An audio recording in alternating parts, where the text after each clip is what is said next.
I've been driving for the past 2 hours to the Marriott in Baltimore, where my wife is attending a conference. The plan was to surprise her by dropping in and taking her out for dinner. Yeah, right.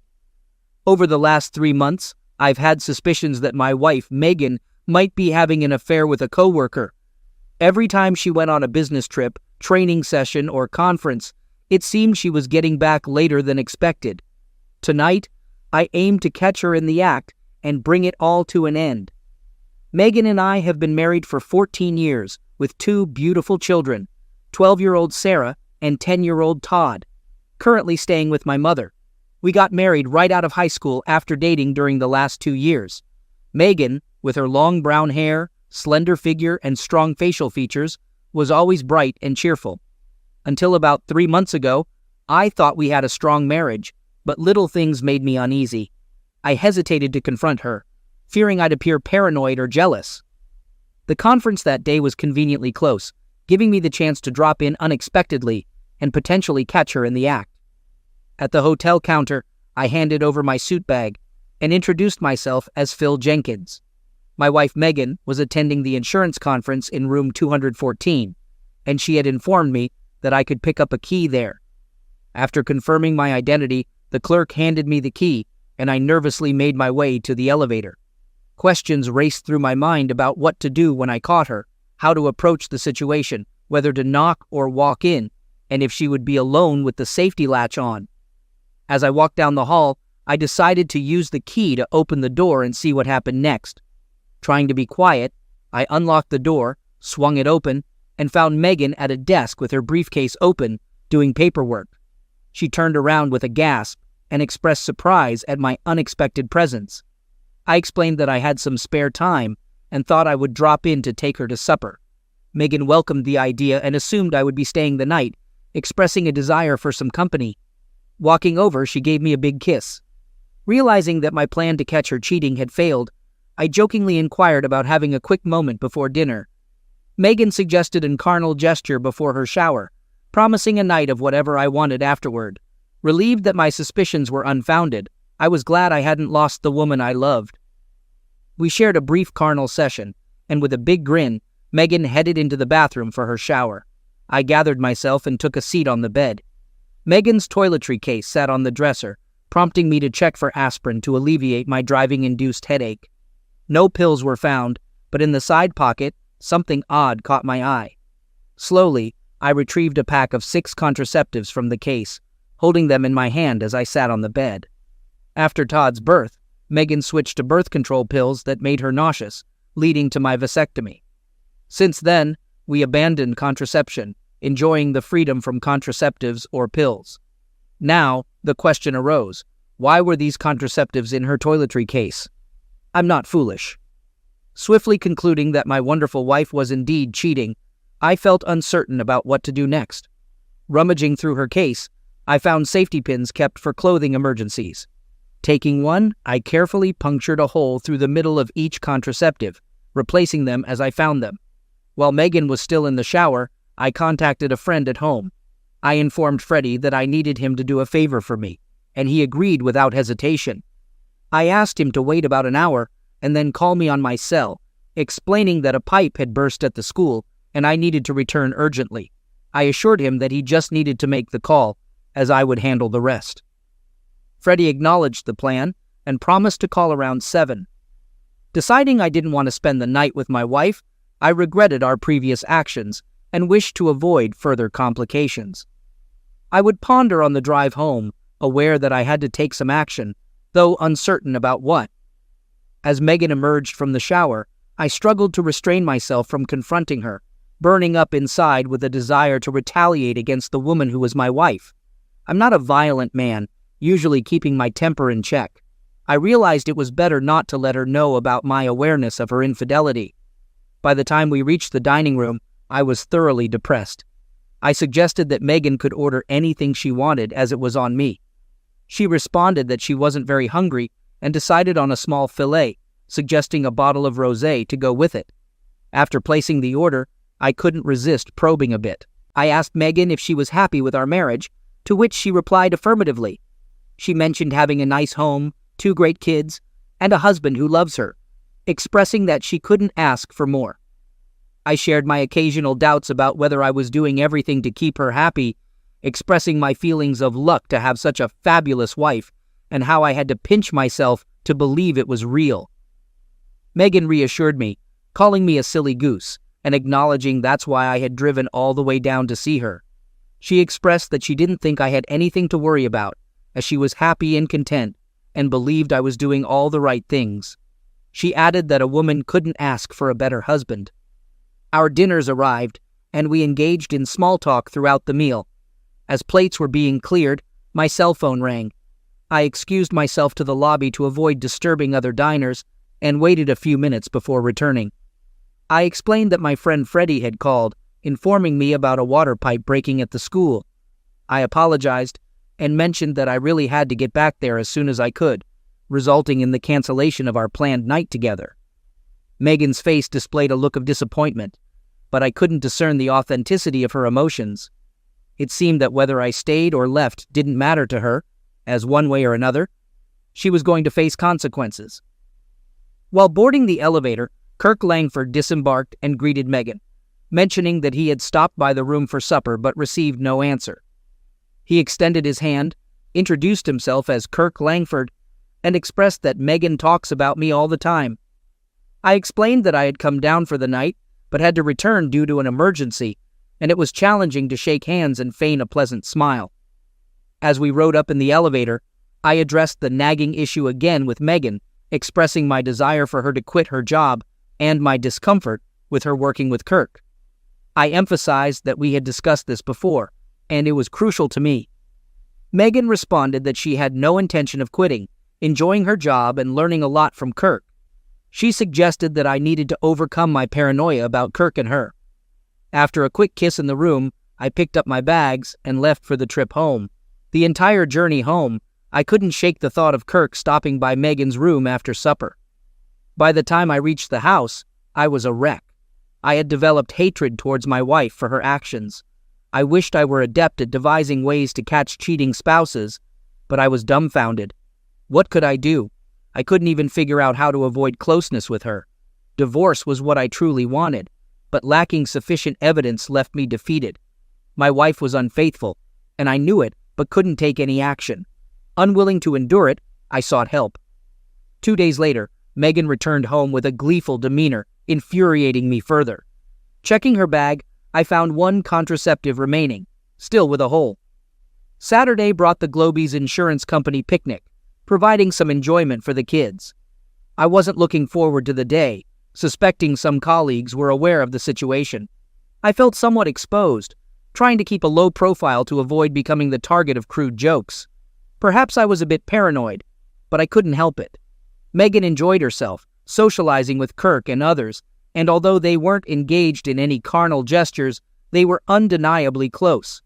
Being ignored suited me fine. A woman named Janet Langford introduced herself and expressed that I must be Phil Jenkins. She was stunning, and I found myself genuinely confused. While I thought highly of my wife and loved her, Janet Langford resembled a pin-up model with long auburn hair and big blue eyes. Despite her being a little short, her perfect body left me wondering why Kirk would cheat on someone like her. After exchanging pleasantries, we agreed to find a quieter place to talk. We settled on some benches about 100 yards from the picnic area, sitting by the lake. I offered to listen to whatever Janet wanted to discuss. She hesitated, expressing difficulty in bringing up a delicate subject. At that point, I knew she was aware of the affair. I decided to make it easier for her by mentioning that I had just found out about it that week. Janet seemed relieved and shared that she had known for about 2 months. She explained her plans to have divorce papers served and revealed that she had hired a detective to gather proof. Her lawyer had advised that Megan's willingness to testify or sign a notarized statement about the affair would strengthen her case. I inquired about the type of proof, and Janet mentioned having photos and taped phone conversations. Although she didn't have videos yet, she believed the photos were compelling. She also had times and dates that could be used as evidence. Janet expressed her willingness to work on it and asked if my lawyer could help her with the same divorce papers using some of the evidence I had. She emphasized her lack of proof and mentioned her appreciation for any assistance I could provide. I am also taking legal action against Globies. I possess statements confirming that specific management-level company officials were aware of the affair and took no action to stop it. They face a choice: terminate both individuals involved or confront a $1 million lawsuit. Impressive, right? Kirk is playing golf tomorrow morning. Can you come over to the house around mid-morning? You should be gone until late afternoon. I can show you what I have, and we can figure out if there is anything we can do. I reside at 26 Hemlock Avenue in Crestmont. Okay, it's a plan. Not really a date, but you know what I mean. We both chuckled a little. I felt at ease with her. We walked back up to the picnic area, and no one noticed our absence. I felt much better about things.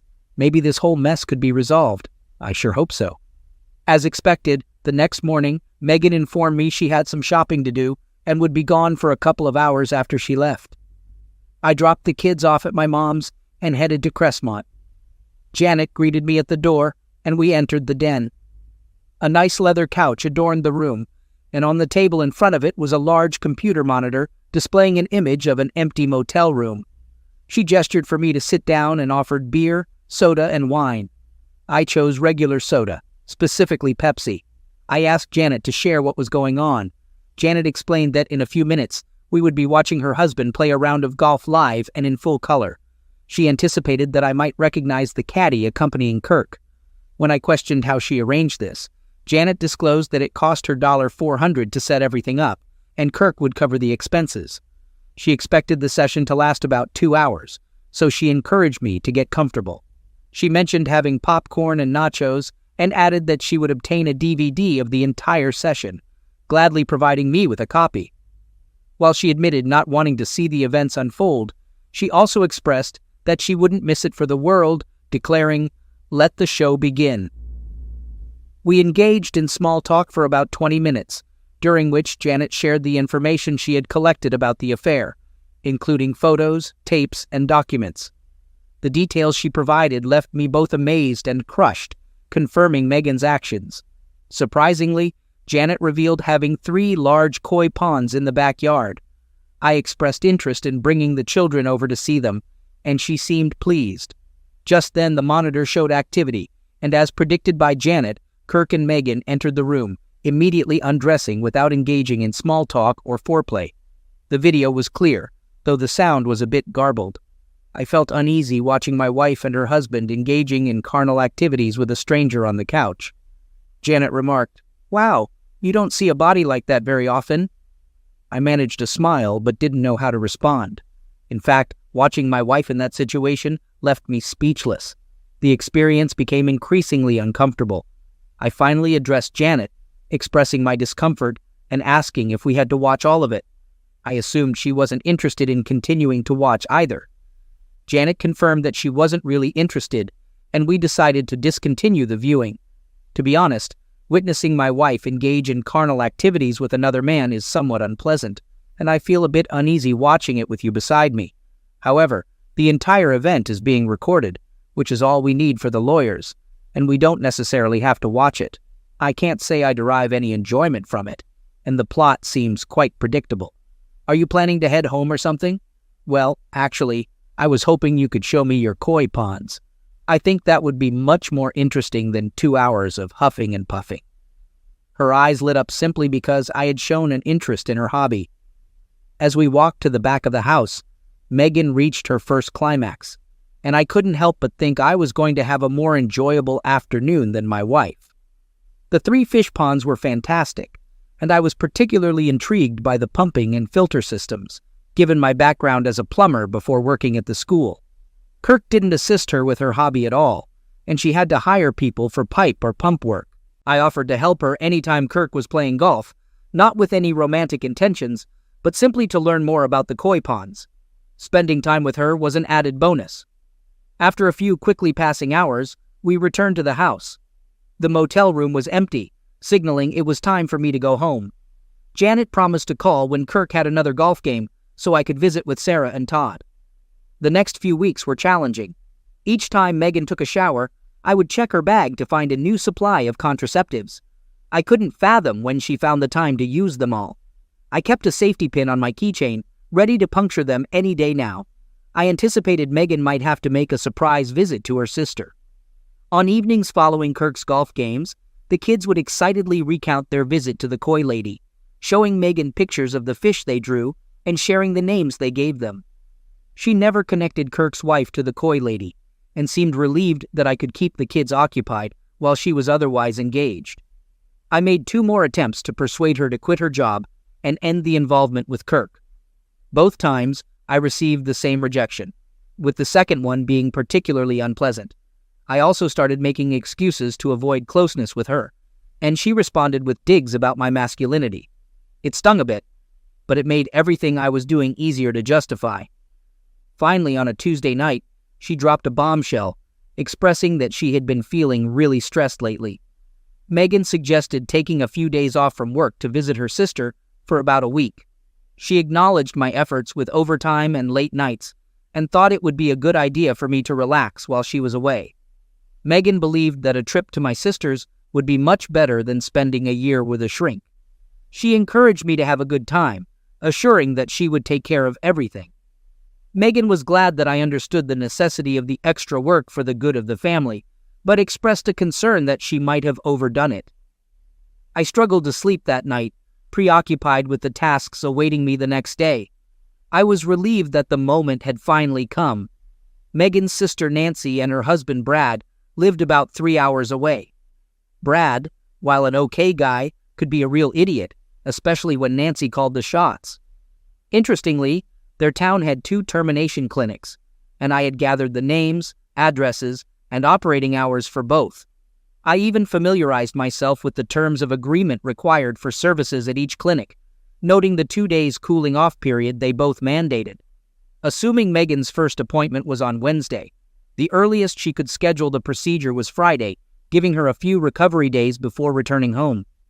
This provided me with a day and a half to finalize my plans, which seemed manageable. After Megan embarked on her rest and recuperation trip, I began making preparations. I had to explain the situation to my parents, acknowledging my failure as a husband. They understood and offered their support. The kids enjoyed their time with my parents, and Dad's truck would be useful for moving Megan's belongings. The lawyer would have all the necessary paperwork ready for me on Thursday morning. Janet's paperwork was also prepared, and she planned to serve Kirk simultaneously with my serving Megan. The only internal struggle I faced was whether to give Megan one last chance to make amends.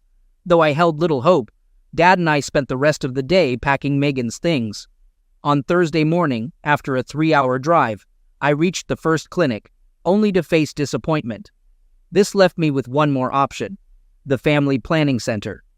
Approaching the receptionist with all the confidence I could muster, I explained that I was Phil Jenkins and that my wife, Megan, had instructed me to come and sign a consensual agreement form.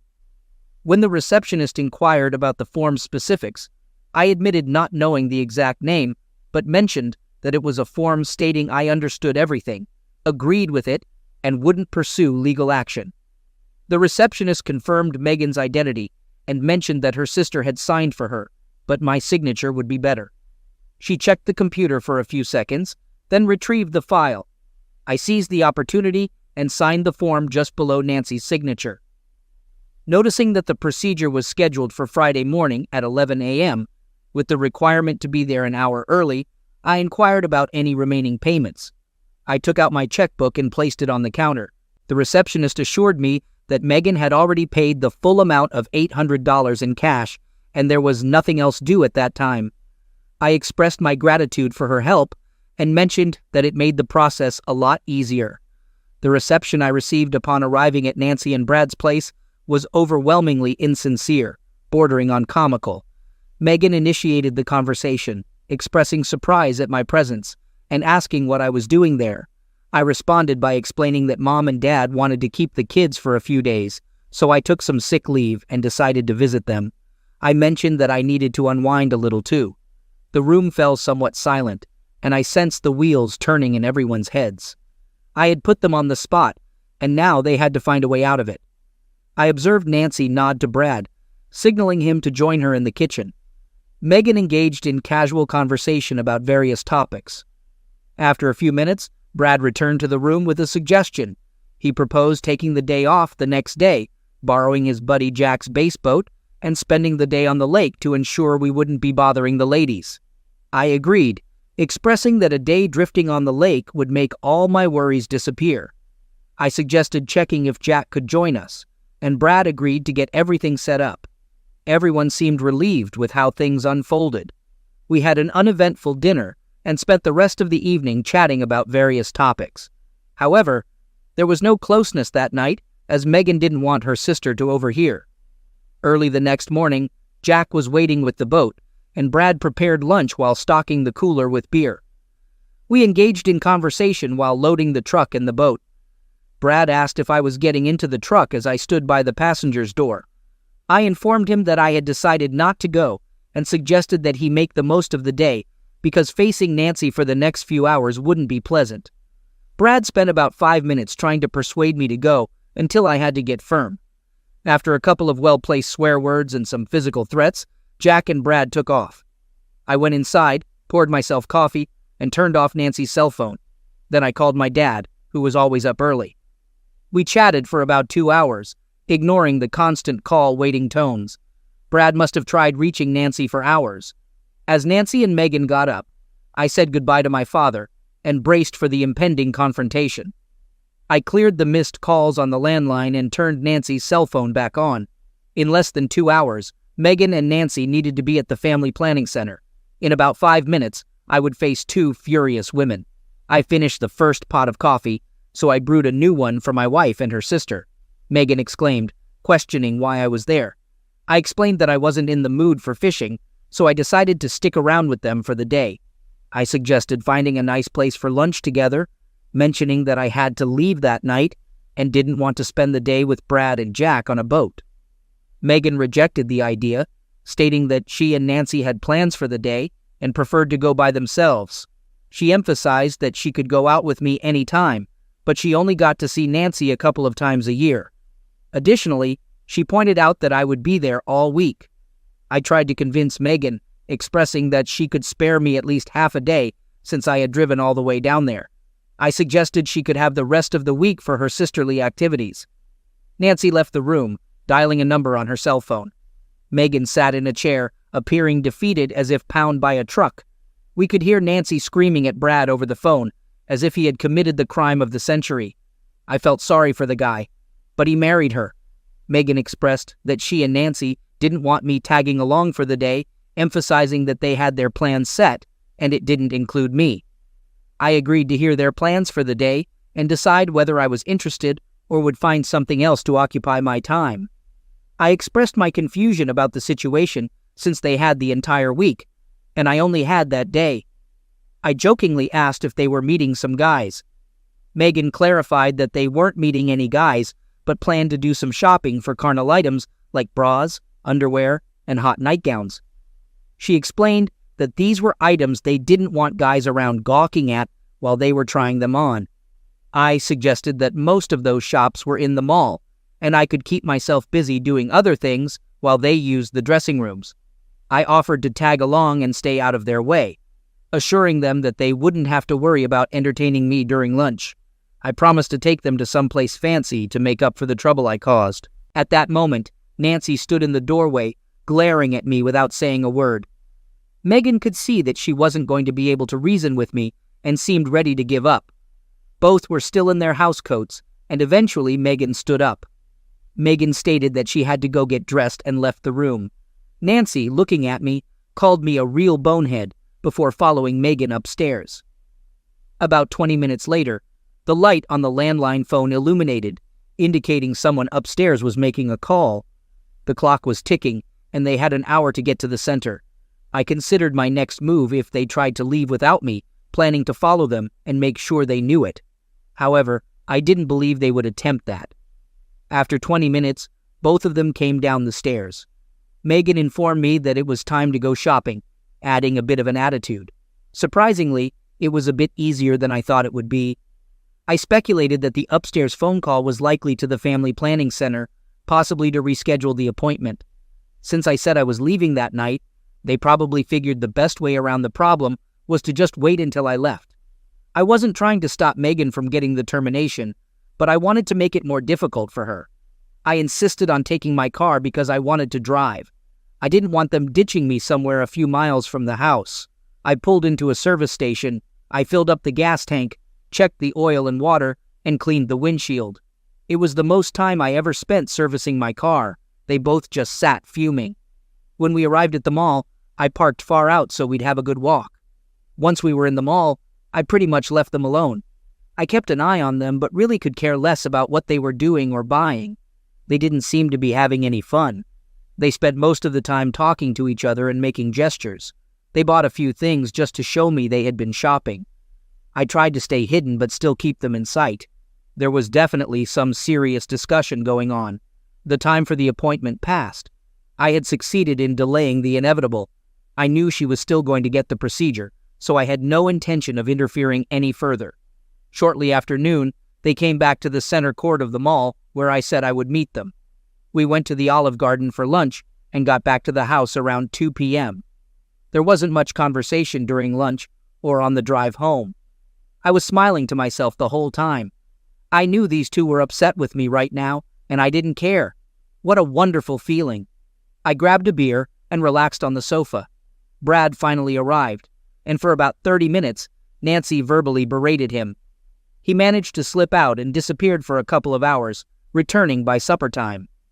After the girls finished cleaning up, I requested a private conversation with Megan in the kitchen. Nancy sneered, and they both went into the living room. Megan remained upset due to the earlier events, and I sensed she wouldn't be easy to deal with.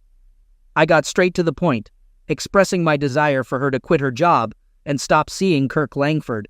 Her teeth clenched tightly, and she struggled to refrain from hitting me. She insisted that she didn't want to hear that again, expressing her frustration with me bringing it up repeatedly. Megan refused to waste her time answering me, stating that I already knew the answer, and it wouldn't change. She gave me the ultimatum to either change the topic or leave. I reached into the manila envelope by the chair and pulled out a legal-sized envelope. I explained that I had asked her at least 10 times in the last 2 months, and each time she refused. I presented the divorce papers, suggesting she sign them and mail them in. I mentioned that there was a self-addressed stamped envelope included, and if she wanted a lawyer to look them over, she was welcome to do so. She glared at me and leaned across the table, expressing frustration. She stated that I couldn't divorce her just because she wouldn't quit her job or have the friends I wanted her to have. Megan insisted that for a divorce, there needed to be grounds, and I didn't have any. She suggested it was time for me to go home and get my act together. She emphasized that she was my wife and had no intention of giving up her home and family just because I didn't like where she worked. I responded by reaching into my manila envelope and bringing out a stack of photos. I placed 6 pictures of Megan with Kirk on the table and asked if she had lovemaking with him. There was no answer, as I placed another 6 pictures of them in various positions on the table. As I continued putting more pictures on the table, she started screaming at me, urging me to stop. I acknowledged her reaction, understanding that she perceived my actions as spying. She criticized me, calling me a sneaky person and expressing disdain for my approach. She questioned why I didn't address the situation directly and accused me of behaving like a pervert, stating that my complaining made her sick. At that moment, my cell phone rang, and I answered it, learning that my dad would arrive in 10 minutes with Megan's belongings to Nancy's place. As I hung up, she asked about the call. I informed her that my dad was bringing her stuff to Nancy's place, explaining that the locks had been changed at our house. I offered to retrieve any forgotten items if she let me know. She remained silent as I handed her the title to her car, mentioning that I had signed it over to her. In an envelope, I included half of the money from our bank accounts, approximately $200. I outlined arrangements for her to have visitation rights with the kids once a week, with the possibility of an overnight stay monthly if she made a statement attesting to the affair, and had it notarized. I added that I had a DVD from the May 10th visit she and Kirk made to the Scandia Motel, which was 2 hours long and captured everything depicted in the pictures. As I collected the photos, I clarified that I hadn't taken any of these. I wasn't concerned about your activities. I just didn't appreciate being deceived. Lastly, I'd like you to have this keepsake from our love. I removed the safety pin from my keychain and slid it across the table. I revealed the pin to Megan, explaining that I had used it to poke holes in all of our contraceptives for the past 2 months.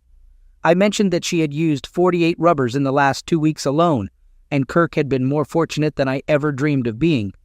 She responded with anger, calling me a miserable weasel and deeming my actions the most despicable thing she had ever heard of. I retorted, stating that the most despicable thing was having an affair with someone outside of our marriage. I acknowledged that I might be considered a fool, but she was a cheating partner. I informed her that I had to run as my dad had just pulled up in the driveway. I noted that she never apologized or expressed remorse for her actions. As I left, I told her goodbye and wished her well with her termination. On Monday, she finally started crying as I left the room.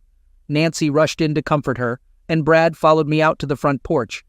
Brad questioned my actions, stating that I couldn't throw away a 14-year marriage over a misunderstanding. I challenged him, asking why my wife had come down to visit him and Nancy. Brad looked down at his feet for a few seconds, seemingly thinking.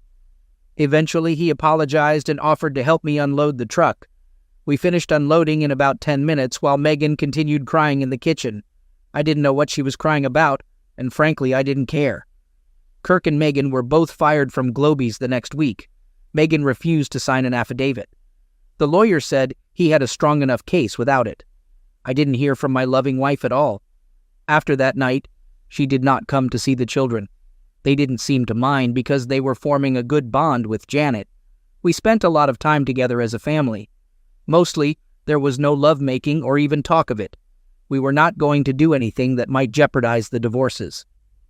The kids and I were learning a lot about Koi and having a great time doing it. At last, after 4 months, both divorces were final. Megan never fought hers, but Kirk went down kicking and screaming. He lost the house, all the investments, and ended up having to pay a large monthly alimony payment. A few days before Christmas, Megan came to the house with presents for the kids.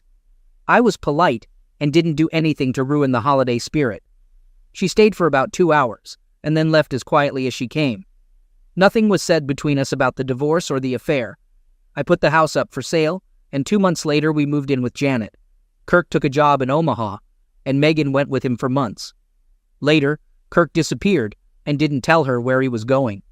Megan moved back in with Nancy after Brad left for a job on the Alaskan pipeline. 2 months later, Nancy received divorce papers in the mail. The two sisters are good company for each other. Janet and I are comfortable with each other. She adores the kids, and they feel the same way about her. We are planning on getting married in June and spend every moment we can practicing for the honeymoon. Second story. We needed to have a serious conversation, no doubt about that. As I looked up at the woman who had been my wife for more than 2 decades, it was evident that the last few years had changed the dynamics between us. "It's over," she said, her voice strained, almost choking on the words. "Mike and I are no longer together." I nodded, offering my condolences as she stood there, hands nervously twisting together. She went on to share that nearly 3 years had passed since she promised that things would return to normal. I gently probed for the reasons behind the breakup. Gwen, avoiding eye contact, mentioned my growing unhappiness over the past few months. Familiarity had set in, and the magic spark had vanished. The situation struck a familiar chord. I couldn't help but recall a conversation from over 2 years ago when Gwen had dropped the bombshell about our lovemaking life becoming mundane and her taking a lover, a younger, more vigorous man. She made it clear that she intended to continue the affair, leaving me with an ultimatum: accept it or risk losing her, our home, our kids, and my job working for her father. To top it off, she even threatened me with domestic misuse charges. The memories flooded back, and the déjà vu was unsettling. Gwen reminded me that she had previously mentioned that the situation wouldn't last forever. She thanked me for my patience and understanding during that time. I responded with a nonchalant shrug, not offering much to the conversation. She continued, outlining her plans for our future. She suggested that we could return to normal, and I could move back into our bedroom whenever I wanted. She even proposed doing so right away, citing her emotional distress over Mike ending their relationship abruptly. Curious about Mike's actions, I inquired about what he had said. Gwen, sobbing, revealed that he had criticized her for aging, stating that she had gained too much weight. He expressed dissatisfaction with being seen with her and mentioned wanting someone younger in his life. I carefully commiserated, avoiding disagreement with Mike's judgment. I expressed reluctance to sleep in our bed again, considering the numerous times it had been used by Gwen and Mike.